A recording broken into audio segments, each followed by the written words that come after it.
So I'm here today to chat to you about all the books I read in September. Now, I've managed to sort of lift myself out of my slump a little bit. I think you will remember if you saw my month before September, August wrap up, that I hadn't been reading as much. I've been struggling a little bit to read as much, but I've sort of been reading specific things in order to get me out of that slump, like rereading some favourites, reading some children's books, reading some shorter books, and all of that I think has just helped me read a little bit more. So I actually have 8 books to talk to you about in this video, which is pretty awesome. Before we get into the books, however, I would like to thank the sponsor of today's video, who are Skillshare.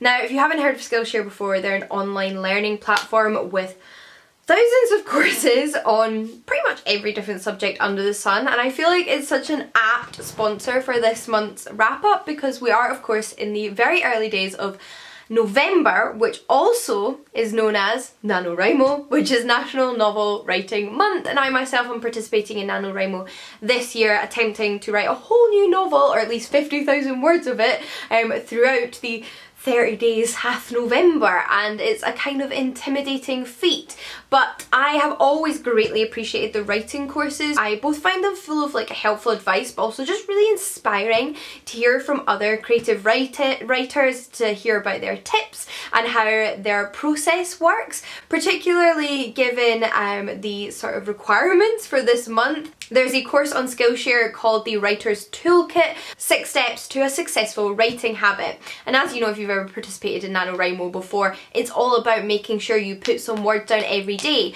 And that's not just something that I want to make a part of my life in November, it's generally just something I want to make sure I'm doing, is regularly just writing a little bit, whereas naturally I can go more through phases, and I think it's really helpful to learn from other people about how to build up writing as a habit, especially if you have dreams of being a published writer. So I really enjoy and appreciate all of the courses in this area on Skillshare, but recently that was one that just felt so apt given the current month that we're in, and I found really helpful. So I would recommend giving that one a watch if you, like me, are trying to build up writing habits or maybe participating in NaNoWriMo. But whether you're a writer or not, there is most likely something new that you could start learning if you head on over to Skillshare, and especially as the sort of nights are drawing in, the days are getting a little bit shorter, and the colder weather is upon us, I think it's really nice to have these kind of productive, satisfying activities to do at home. So that might be another reason that you want to check out their site.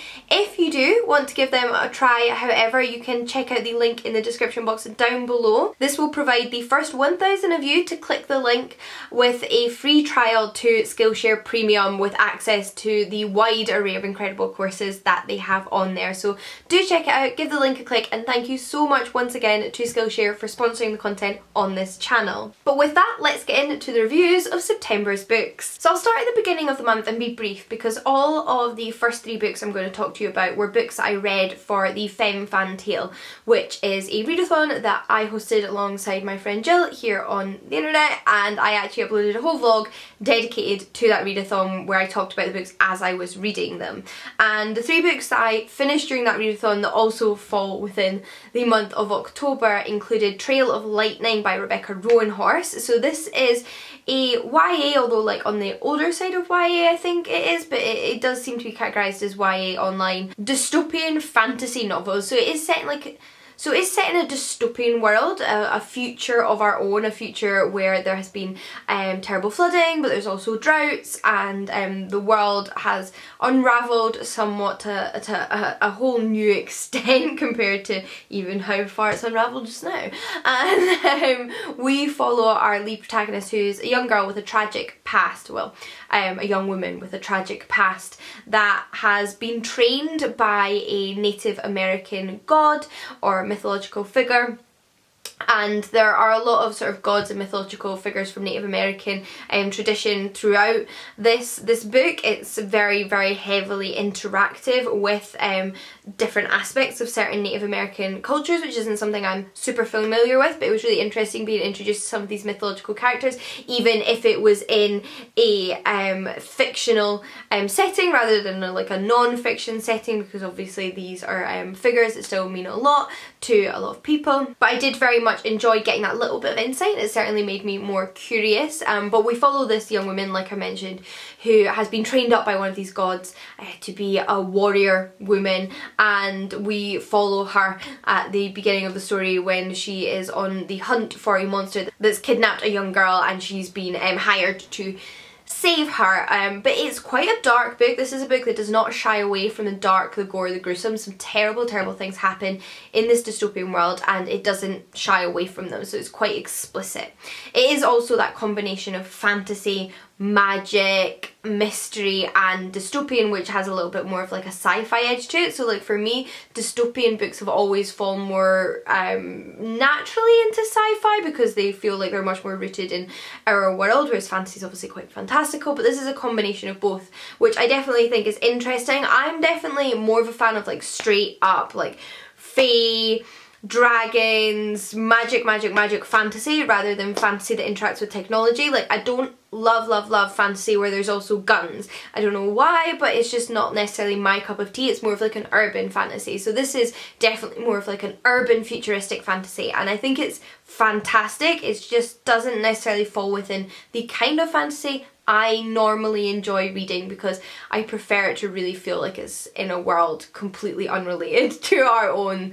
That's what I kind of look for in my fantasy. So I did enjoy this one actually.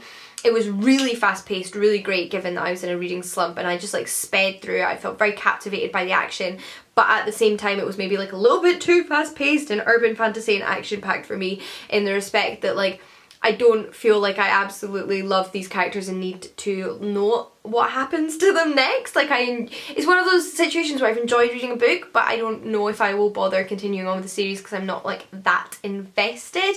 I think it's a like well written, intriguing world and fun fantasy that if you are more of a fast paced urban fantasy reader, you'd probably really enjoy. But for me it was like interesting but didn't necessarily convert me to that genre, if that makes sense. We then have When the Tiger Came Down the Mountain by Ni Vo. Now this is actually the second in a series of novellas published by Tor, whose novellas I absolutely love. They always seem to pick out authors and fantastical, speculative, science fiction, fantasy fiction lost my train of thought there, that just really stands above the rest. I've been introduced to so many authors through this series, and I really enjoyed the first book in this series, which was The Empress of Sultan Fortune, but I actually think I enjoyed this one even more. So the strand that ties these two books together is one of the characters who is this sort of story keeper. So in this world, in this fantastical world, we have these trainee disciples who collect stories. So they travel around the world in this fantasy world, and collect stories about different people and record them so that all of these stories are recorded and kept for posterity. And in book one we learn a certain story through this method, and then in book two we learn another story. So we're learning a completely different story from completely different characters, but set in the same world and through the ears effectively of the same character. And I really enjoyed that, and I loved the story in this. It felt so fairy tale-esque. It felt like the author had created the most beautiful new fairy tale told in such a captivating way, and it's based on the idea that tigers can take human form, and it's the story of this human scholar and this tiger and their adventure together and what happens and the danger of tiger people. And it is so well done. Like I just love the whole construction of the book. I love the narrative, the different characters both in the like present and in the story that's being told, and it just came together so perfectly. I love the method through which this sort of series has been strung together. I'm assuming if there's another book in the series it will be the same idea. We will follow this story collector as they come across a new story and learn a new story, and I would really enjoy that. So I am looking forward to following this author and seeing what else they write in the future. But all in all, this was just so, like I said, fairy tale-esque, but so creative and new at the same time and unique, and I loved it. I loved everything about it. This was such a great one, and because it was nice and short, I again think it worked really well given that I was in a bit of a reading slump. On the topic of short, I also read The Price of Meat by KJ Charles, which I would definitely describe as more of a short story than anything else. It's not even quite a novella, it's more of a short story, but I really enjoyed this. It's written in the style of a traditional penny dreadful, so like a classic sort of 19th century horror story that would have maybe cost like a penny and people would have bought and read, and it is written by an author who I've read in the past. So KJ Charles writes a lot of sort of historical romances and mystery novels, and I've read one of her books which is called Proper English, and it was a FF 1920s murder mystery party romance novel, and I loved it. I thought it was so much fun. It's one of my favourite like LGBTQ plus books, and this is obviously quite different because it's definitely more horror. Like, this is another one, does not shy away from the gore or the darker themes. Like, there's some quite explicit stuff in there, but it was very, very well done. Like, it very much harkened to those traditional penny dreadfuls, but for a slightly more modern audience, although it's still set in the 19th century, and it plays on the classic tale of Sweeney Todd. But there's definitely more to it than that. Like, it's not just a straightforward Sweeney Todd retelling, there's a lot more to it, and like you might expect from KJ Charles' other work, it also features queer characters. So the initial premise is that there's a young woman whose lover, whose great love another young woman, has been convicted to live in an insane asylum. She's been sent there by her family, who basically want to take her money from her, and I believe if I think they believe if they send her to this insane asylum, people often come out of there either worse off or dead. So they hope to steal her money from her that way, and in order to get a police officer's help, our protagonist ends up getting involved in this like criminal investigation so that she can get a policeman to help her with her lover who's trapped in this insane asylum. So we have like queer elements, but it's definitely about the horror and the mystery more than anything else, and I thought it was so creepy and so well done, and I definitely want to read more by KJ Charles in the future. Whilst we're on the topic of queer FF relationships in books, actually, I'd like to mention to you A Lady's Desire by Lily Maxton. I am currently taking advantage of the Kindle Unlimited 2-month free trial, so I don't know if this is outside of the UK as well, but Kindle, we're currently running a Kindle Unlimited 2-month free trial, so you could obviously use their service for 2 months for free, and then I do plan on unsubscribing afterwards. I'm going to confess I don't think it's something I would use regularly enough to be worth paying for, but of course I'm going to use it if I'm going to get it for 2 months for free. Absolutely. So I've been trying to read a few books on there to take advantage of that time, and one of those was A Lady's Desire. This often comes up when I look for FF historical romances. I love historical romances set in the 19th century, but it's definitely a lot harder to find FF ones, and I really enjoy an FF romance. So this was one that, like I said, had come up on a few lists and was available on Kindle Unlimited, and I'm so glad that even if I don't read anything else in this free trial period, that I read this, because it was so heartwarming, so lovely, and kind of everything I want from a FF historical romance. It is a novella, so it's shorter than a full-length novel, and I would certainly have still enjoyed it if it was a full-length novel. In fact, I would love more recommendations of historical FF novels that are romances. That would be so nice if you have any, because a lot of them seem to be novellas, but still I very much enjoyed what this one had to offer. It is about two childhood friends who have not seen each other in a few years after one of them, the elder of them, went away to be married and live with her husband in London, and it's now a few years later after the elder friend's husband has passed away, so she's now a young widow. She's still in her 20s, and she has come back to stay with our other young women and her parents, because her husband was the cousin of the other young women. So there's like a family connection there, and they've taken her in until she finds a new husband, which is what they expect. Just, you know, like, just marry somebody else now that your husband's dead, quick before a year's out. And of course, the person that she truly loves is her best friend from childhood. They both have had feelings for each other for a long time, but never been sure how to really express those feelings to both themselves and to each other, especially given the time in which this is set. And it's sort of about them figuring out in a sort of slightly tense, secretive environment whether the other person is interested or not, and it's so cute, so endearing. Loved both the young women. They were different but had enough in common and enough of a connection for me to believe their romance, but also feel like distinct people, so that was really nice. So I will probably check out more of her historical romance novels down the line, but this was a lot of fun, super cute, and if you're into that kind of genre, and if you're into like queer historical romances, then this is one that I would definitely suggest checking out. As I mentioned at the beginning of this video, I read a lot of short books in October because I was feeling a little bit slumpy, and that was helping me, you know, sort of power through on the reading, not feeling like I had a big long story in front of me, and just to have sort of dipping into shorter pieces of literature. So another book I read and actually listened to an audiobook was Mindy Kaling's new essay collection. So Mindy Kaling is probably best known for the US Office or the Mindy Project, most recently her comedy series Never Have I Ever, which I really enjoyed. Never Have I Ever, actually. It's on Netflix and it came out this year, so we recommend checking that out as well. But she's a comedy writer and actress and comedian, and I've always enjoyed the stuff that she produces for television. Like, I've always enjoyed watching the things that she's in or is involved in writing, so I thought this might be quite fun to listen to because it's only a couple of hours long, and it was like nothing sort of super deep or life altering, but it was good fun. It was just sort of like little essays about little incidents in Mindy Kaling's life, from sort of her relationship with her Hindu religion and family culture, even though she's not particularly religious, but how did she want to incorporate that into the life of her daughter, into being a single mother, into just sort of being a woman in her industry, as well as like her anxieties around big crowds and what people expect her to be like because she's a celebrity, and her personality in television shows compared to her personality in reality. And it was just like really fun hearing about her as a human being, as an ordinary person, and I do quite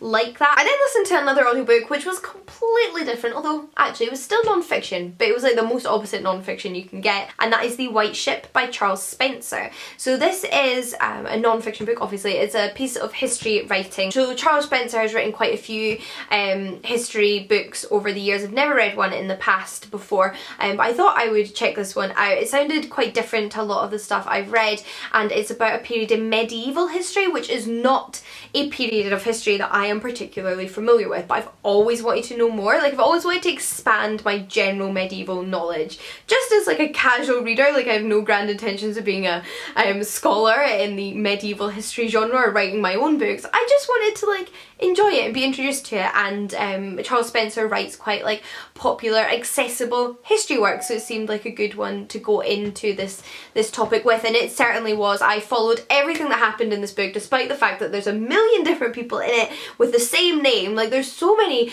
Henrys and Richards and Rogers and that was a little bit difficult to keep up with, and Matildas as well. But regardless, I still really felt like I could follow what was happening despite having no previous knowledge, and I think that's really important with non-fiction history.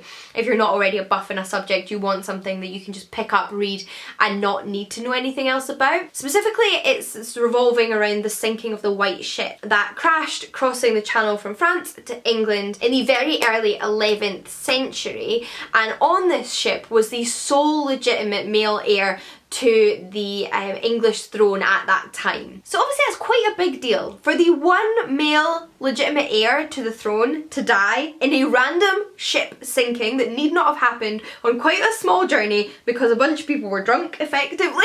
It was quite dramatic, so there was like a lot of fallout after that, and it's also about the story of his father Henry I up until then, because this was Henry's son that died, and his mother Matilda, who was super interesting.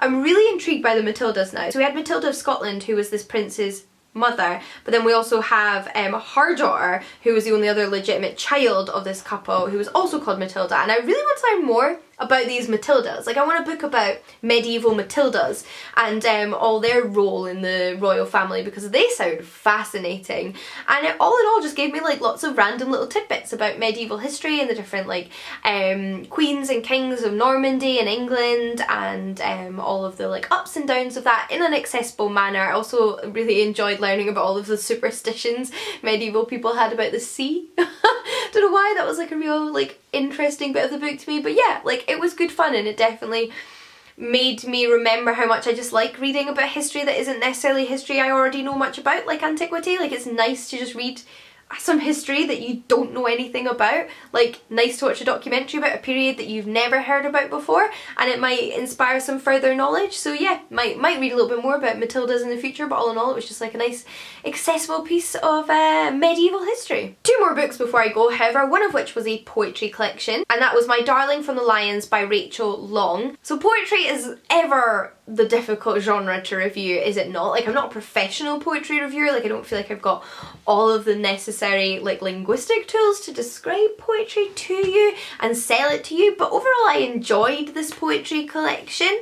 It was quite rhythmic and engaging, and it was particularly about the poet's relationship with her parents and her mixed race heritage, with sort of girlhood and family and relationships with her parents, and all of the aspects that really just make the poet who the poet is. Poetry is so personal, and I don't just mean taste-wise, like it's a very personal thing in terms of taste, but poetry just seems to be a genre of writing where the poet, the artist, the writer behind it really comes through. Like, it always feels like you're getting like a little glimpse into the soul of another human being, which I think also makes it really difficult to review.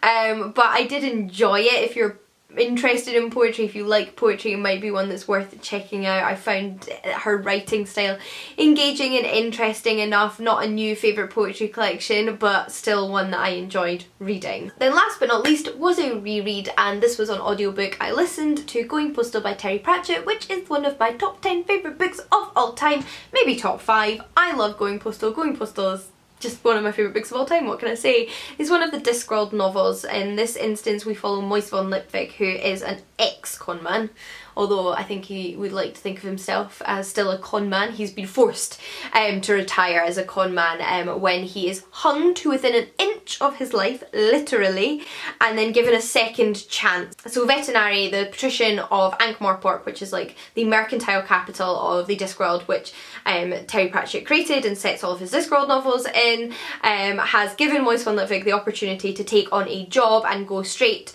or else go back to the hangman's noose and be executed for his crimes. And of course he takes the opportunity to go straight, although he has in the back of his mind the whole time that he's going to like become a con man again and sort of escape Veterinary's gaze, but until then he's going to pretend that it's all fine. And his job is to revamp the post office. So the post office has fallen on hard times in Ankh-Morpork. It's gone out of use, has been overtaken by the clack system, which is like a little bit like the telegram system, and Moist has to, you know, just sort of like repair it in both physical terms and in the esteem of the people of Ankh-Morpork, and it is pure genius. Terry Pratchett was a genius. This is one of the best books he ever wrote, in my opinion. I love it. I love Moise van Lipwijk. I love Adorabelle Dearheart. I love Mr. Grote. I love Stanley. I love Mr. Pump. I love Miss Macalaria. I love all of the characters in this book and how they all come together. Moise van Lipwijk is just like one of my favourite fictional characters of all time, and I just don't know how to express my love of this book in any articulate terms other than I love it, I love it, I love it. And it's also the first in a wider series. So the Discworld is made up of lots of little series that fit into the bigger world, and you can start at lots of various different points, including Going Postal. So if you're looking for a book to start with in the Discworld, or you're just looking for your next Discworld book, Going Postal is an excellent one to pick up, because you don't really need to have any background on the world or the characters, the minor characters that is, because this is Moise van Lipwijk's first book at all. You can just jump straight in and it's absolutely fantastic, phenomenal, brilliant, and I loved rereading it so much that I actually watched the Sky movie adaptation. So a few years ago Sky did a 2-part movie adaptation of Going Postal, and I watched that too. So I read the book and I watched the TV show because I loved it so much, and I'm now listening to Making Money, which is book 2 in the series, and it's bringing me so much joy. It's exactly what I need when life's a little bit hectic and stressful and I'm finding it difficult to get into new books. So thank you, Moist van Lipwijk. But those are all the books I read in September. Hopefully you've enjoyed these miniature reviews. Let me know if you've read any of these or are interested in reading any of these, and thank you once again to Skillshare for sponsoring this video. I will remind you that you can click that link down below, and if you're one of the first 1,000 people to do so, then you will get a free trial of Skillshare Premium. But until next time, happy reading, and I'll see you all again soon. Bye everyone!